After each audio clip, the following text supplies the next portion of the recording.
This is J'Ba Fofi, a giant spider cryptid that is said to dwell deep within the Congolese forest. In the deepest rainforests of Congo, villagers speak quietly about one creature they refuse to call a legend. The J'Ba, a spider so large its webs can block jungle trails. J'Ba Fofi, or the giant or great spider. Their vivid descriptions depicted these spiders as predominantly brown with a distinctive purple marking on their abdomen, and its hunts leave nothing but white bones in the trees. For decades, missionaries, soldiers, and hunters have told the same impossible story. But the people here say this jungle is home to something else: monster spiders. They've been dismissed as liars or victims of fever. Then a trained arachnologist followed their warnings into the forest and discovered the truth. Encounters the world tried to ignore. The first warnings about the giant J'Ba Fofi spider came from people who vanished, barely survived, and people who saw something so large and unnatural that authorities refused to believe them. The earliest recorded incident took place in 1938 near the Ituri forest when a missionary team reported what they described as a ground-shaking web stretched across a narrow jungle trail. The missionaries were familiar with large insects and dangerous animals, but nothing prepared them for threads that looked like thick white ropes and vibrated with a force that could be felt several feet away. That night, 3 members of the group disappeared. They did not wander off, and they did not get lost. Their belongings were still at camp, and the ground showed clear drag marks leading away from the tents. The only survivor was a man named Robert Hale. He could barely speak and only repeated one detail. He said he saw a shadow that moved like many arms lowering itself from the trees. Colonial officers dismissed his account and marked it as a fever hallucination caused by malaria. Yet the officers still collected pieces of a strange silk from the site. The samples were quietly archived and never investigated further. Another disturbing encounter occurred in the early 1940s. A Congolese soldier serving with the Belgian military staggered into his outpost in a state of shock. His uniform was covered in thick silk fibers. Medical staff reported that he could not move his legs for several hours due to what they described as instant paralysis. They tested his blood and found traces of venom, but the toxin did not match any known spider. Belgian forces then sealed off the surrounding area for half a year. The reason for the closure was never explained to the public. Local hunters have their own accounts. Members of the Baka community reported finding monkeys that had dropped dead without any visible wounds. When they looked closer, the monkeys were wrapped in thin silk layers that were almost invisible until touched. The bodies were partially drained, as if something had fed on them. In another case, a young child wandered away from a village and did not return. The search party found torn clothing beside a large depression in the mud. The impression looked like a footprint, but it was wider than any human track and deeper than any mark left by a gorilla. Scientists in the early 20th century ignored these reports. Western researchers claimed the stories were exaggerations or folklore. This attitude remained even when early explorers documented webs enough to block entire footpaths. One zoologist in the 1920s wrote in his notes that he often felt heavy vibrations above him, as if something large moved from branch to branch. He assumed it was a monkey, but the pattern of movement did not match any known primate. His notes were archived but never investigated. If the earliest witnesses described the same monster again and again, the real question becomes what the tribes knew that outsiders refused to understand. The legend, the tribes refused to speak fully. For generations, the Baka and Mbuti communities have lived with the knowledge that something enormous moves through the rainforest. They do not treat the J'Ba Fofi as a legend or a teaching tool.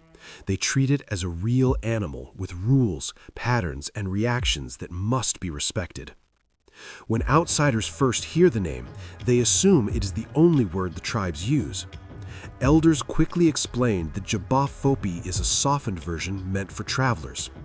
The real name is used only inside controlled gatherings during daylight, because speaking it after dark is believed to attract the spider. This belief is based on the idea that the creature can detect sound vibrations over long distances. The tribes follow unspoken rules that seem simple on the surface, but are rooted in survival. Certain walking paths are avoided completely, not because of superstition, but because those paths are known for sudden and complete silence. Hunters say that when birds, insects, and frogs all stop making noise at the same time, a large predator is present. Silence in the rainforest is never natural, so those areas are considered part of the spider's territory. Villagers do not challenge this, they simply root their lives around the danger. Another practice involves leaving offerings under specific trees. These gifts usually include small pieces of meat or fruit. The tribes insist this is not worship. It is a sign of respect meant to make the spider ignore human presence. Elders explained that generations ago, these offerings reduced the number of unexplained disappearances. Whether or not this explanation is accurate, the practice continues without question. Stories about the so-called Mother Guardian show how deep this belief runs. According to the tribes, the massive spider described by hunters is always a female. They say she controls a wide territory that stretches through parts of the forest that outsiders rarely enter. Smaller spiders act as scouts, watching trails and warning the larger one when prey enters her range. This is the first time any account from the region suggests that the species may show group behavior. The tribes do not consider this unusual. To them, it is simply how the forest works.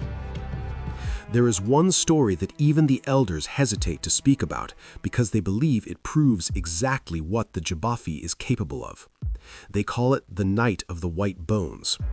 It describes a hunting party that entered a clearing deep inside restricted territory and realized they had stepped into the feeding ground of the giant spider. Dozens of skeletons hung from trees in half-finished cocoons, wrapped in thick silk identical to the strands the tribes associate with the J'Ba Fofi. The bodies were not old. Some still had pieces of flesh attached, which meant the spider had been feeding recently and would likely return. The hunters fled without taking anything, and the entire village now treats that clearing as a forbidden zone. No one has entered it since. When asked why these details were not widely shared with researchers in the past, the elders provide a simple answer: outsiders who went searching for the spider often disappeared. Speaking too much about the creature was believed to draw attention, and attention meant danger. Guided by these warnings, Thomas Avery, a trained arachnologist, traveled to the Congo to investigate the unusual web formations, the web that should not exist. Thomas Avery already understood from the tribes that the J'Ba Fofi used enormous webs to hunt, but nothing prepared him for the scale and complexity of the structure he found deep inside the forest. The web stretched close to 3 meters from tree to tree. Every line looked unnaturally thick, almost like fishing wire. When Thomas lifted his machete to test the tension, the blade bent slightly instead of cutting through. This was the first time he realized he was dealing with a material that exceeded the strength of known spider silk. Thomas collected several strands and later confirmed through portable field equipment that the silk contained unusual protein chains that could bind to trace metals in the soil. This made the thread stronger and more elastic than anything recorded in arachnology. The web also showed signs that the spider was feeding recently. Thomas examined the silk and found feathers that were partially dissolved. He found bird bones that had been snapped into clean sections, which suggested a predator strong enough to break bones swiftly. A dried leg from a small antelope species called a duiker still hung from one corner. There was also a torn scrap from what looked like a human shirt caught near the lower section of the web. These discoveries indicated a wide diet range that included animals much larger than typical spider prey. It also raised serious questions about recent disappearances in nearby regions. Another detail alarmed Thomas. The faint, sweet scent that the villagers spoke about was present around the web. He analyzed the smell with a handheld detection device and found chemical markers consistent with pheromones. This meant the scent was not random. It was a deliberate method the spider used to mark territory or communicate with others of its kind. Thomas had set up motion-sensing cameras earlier in the expedition. When he reviewed the footage after discovering the web, he saw something that made him freeze. One recording captured a large appendage, thicker than a human arm, brushing the outer threads. It did not resemble a monkey limb or the leg of any known mammal. Another camera showed repeated tremors moving through the web with slow, heavy intervals. These tremors suggested a creature with a massive body weight shifting its position nearby. While collecting samples, Thomas accidentally touched a coated section of silk with his wrist. Within seconds, his skin began to redden and sting. He washed the area immediately. A later chemical analysis revealed that the silk carried active digestive enzymes. These enzymes begin breaking down tissue the moment prey is captured. This meant the spider did not always wait to inject venom. The silk itself could start the feeding process while the prey was still alive. The details from the discovery made it clear that this web was not simply a trap. It acted as a chemical weapon and a biological extension of the creature's hunting system. Every part of it was designed to weaken, confuse, or dissolve prey. But the web was only the warning. What came next proved that the J'Ba Fofi was not avoiding humans. It was studying them. The attack in the canopy. Thomas Avery continued deeper into the rainforest with his guide Inoshi. Hoping to document more evidence of the J'Ba Fofi, they moved slowly and stayed alert because the forest felt different now. The air was heavy, the insects were quiet, even the leaves seemed still. Thomas raised his camera to capture the layout of the trees, but before he could begin filming, he heard a sharp crack above his head. It sounded like a thick branch snapping under weight. Another crack followed, then a rapid shaking in the canopy. Something large was moving through the upper layers of the forest. Thomas aimed his flashlight upward.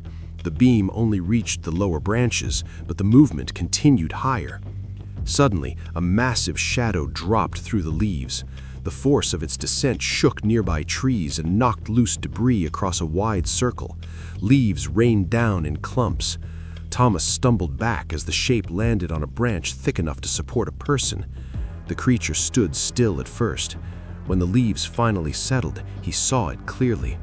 The legs were impossibly long, like strong wooden limbs stretching outward in multiple directions. The body was the size of a grown man's torso, swollen and heavy. Its eyes reflected the light with a faint golden shimmer. Thomas realized that the spider was watching him directly. It showed no confusion and no hesitation. Its posture resembled that of a predator evaluating a target. The spider moved without warning. It pushed forward with incredible speed and released a burst of silk that shot through the air like a rope. The silk struck Thomas on the shoulder with enough force to knock him sideways. The impact surprised him because he had never known silk could be fired with such strength. The contact burned through his shirt immediately. He felt intense heat on his skin as the venom in the silk began reacting with the fabric. Inoshi grabbed Thomas by the arm and pulled him back while shouting for him to move. They rushed toward a cluster of trees for cover. Thomas looked over his shoulder and expected the creature to chase them, but it did not move from its position. Instead, it crouched lower on the branch and kept its eyes fixed on them. It did not look confused or startled. Its behavior looked intentional, as if the strike had been delivered to test distance, reaction time, or strength. The spider remained motionless for several seconds. Then it slowly moved backward into the canopy. It did not flee, and it did not hide. It simply returned to the branches at a controlled pace while maintaining eye contact for as long as possible. Thomas realized that the creature was studying them rather than attacking for food. Later, he wrote in his field notes that the spider moved with restraint. He said this frightened him more than aggression because it suggested decision-making rather than instinct. A predator that tests its prey is far more dangerous than one that attacks blindly. This attack shattered any idea that the creature was simply a giant animal. Thomas needed answers, and the biology of the monster revealed horrors evolution should never have allowed. Biology of a monster. Thomas Avery expected the J'Ba Fofi to be dangerous, but he assumed the tribes understood the creature better than anyone. The deeper he studied its biology, the clearer it became that even the elders had only seen the surface of what this species could do. The legends were warnings based on fear, but the scientific evidence pointed to something far worse. This was not a giant spider with unusual strength. This was a predator shaped by evolution in ways that defied normal limits. Thomas began with the feeding pattern. The tribe stories claimed the spider fed rarely, and his research confirmed this. The J'Ba Fofi had an extremely low metabolic rate, which allowed it to survive on only 3 or 4 major kills each year. This meant the creature could remain motionless for long periods while waiting for a target to wander into its territory. What the tribes did not know was what happened after the prey was captured. The venom caused total paralysis within minutes, but it did not shut down awareness. Prey often remained conscious for hours while the spider fed. The J'Ba Fofi dissolved tissue externally and consumed it slowly, which meant victims experienced the entire process without the ability to move or call for help. Further analysis of the silk revealed a second layer of horror that the legends never described. The venom carried compounds that interfered with the brain. These compounds produced confusion, fear, and vivid hallucinations. This explained why many villagers spoke of spirits or strange figures moving through the trees during attacks. They were not seeing supernatural beings. They were experiencing the neurological side effects of the venom while the spider held them in place. Victims did not simply die from the bite. Their senses were broken down one by one, leaving them trapped between awareness and paralysis while the spider fed at its own pace. The structure of the J'Ba's body also contradicted everything known about spiders. The exoskeleton fragments Thomas recovered were reinforced with mineral deposits. This gave the shell bone-like strength and allowed the spider to withstand impacts from large mammals. Tribes believed the spider avoided confrontation, but Thomas learned it avoided conflict because it had learned more effective hunting methods, not because it lacked strength. Thomas also found impressions in the soil near the camp. Each night, the marks moved closer. The spider was not wandering, it was tracking them. Its movements changed in response to the team's behavior. It avoided cameras, it circled downwind, it approached silently when the team rested and withdrew when they moved. This indicated deliberate observation. Everything Thomas discovered proved one terrifying truth. The J'Ba was not simply a legend misunderstood by outsiders. It was a species evolving intelligence, strategy, and awareness in ways no one predicted. Still shaken, Thomas and Enosi pushed deeper into the forest. What they found next proved the legend wrong in the worst possible way. The nest no human was meant to find was seeing. Dozens of enormous silk sacks lined the chamber. Each sack was roughly the size of a pumpkin. Thomas counted more than 40 before he stopped. A number of them were slid open, others showed signs of hatching. Silk trails led up the walls and disappeared into cracks that connected to the surface. This meant the spiders were not only reproducing, they had already begun leaving the nest. Thomas moved the beam of his flashlight again and saw movement at the far end of the chamber. Several shaped figures emerged from the shadows and began circling. These were not adults, yet even in their smaller size, they were large enough to kill a human. Their bodies reached the height of a man's waist. Their movements were coordinated. The spiders shifted left and right at the same time before slowly tightening the circle. This level of group behavior showed that cooperation was not limited to adults. It was a natural part of the species' development. As Thomas backed away, he nearly stepped on something that made him stop. Partially buried in the soil was a torn boot. Next to it lay a cracked lens from a camera. A few inches farther were splintered human bones arranged in a semicircle. The bones were white and clean, a sign that enzymes had removed all organic tissue. There were too many to belong to a single victim. Thomas counted several femurs and ribs. Someone had placed them deliberately after feeding. It became clear that the nest had been visited by humans long before him and Enos, and none had escaped. Once Thomas understood the structure of the forest above, the behavior of the giant webs finally made sense. A large section of trees surrounding the nest was wound with tripline webs. These were not random traps, they were designed to guide prey toward the underground chamber. When prey hit the triplines, vibrations traveled through the ground and alerted the spiders. The forest was not only a hunting ground, it was a funnel directing living creatures into the nest where juveniles could feed and grow. The realization changed everything Thomas believed about the legend. The tribes had warned of one guardian because they assumed the sightings pointed to a single creature. The truth was far worse. The J'Ba Fofi was not a lone survivor of a forgotten species. It was part of a breeding colony hidden beneath one of the most remote forests in the world. Terrified and overwhelmed, Thomas understood that revealing this discovery could start widespread panic or provoke attempts to capture the species. He also knew he needed to leave before the spiders closed the circle completely. However, escaping the forest would prove far more complicated than entering it. The cover-up that proves it exists. Thomas Avery believed escaping the forest would bring safety. He believed returning to base camp would give him time to organize his notes, preserve the samples he collected, and send a warning to the scientific community. Instead, the moment he reached camp, he realized something was terribly wrong.